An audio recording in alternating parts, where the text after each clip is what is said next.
ҳангоми сафари эмомалӣ раҳмон ба вилояти суғд дар марзи тоҷикистон бо қирғизистон муноқиша сар зад. рӯзи 24 август дар марзи ноҳияи лайлаки қирғизистон ва ноҳияи бобоҷон ғафуров байни гурӯҳи аз сокинони ду ноҳия ҷанҷол бархоста то ба сангандозӣ байни ҳам кашида шуд.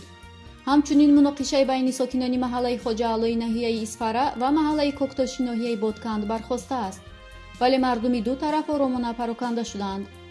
дар ҳамин ҳол кумитаи амнияти миллии тоҷикистон бо баёнияи расмӣ баъзе аз мансабдорони қирғизистонро ба иғвогарӣ ва талош барои ҳалли мушкилоти марзӣ аз роҳи фишор муттаҳам кард. дар баёнияи кумитаи амнияти миллии тоҷикистон бармало ҷониби қирғизистонро муттаҳам карданд ки намехоҳад таъину аломатгузории марзи ду кишвар аз роҳи гуфтушунид ҳал шавад.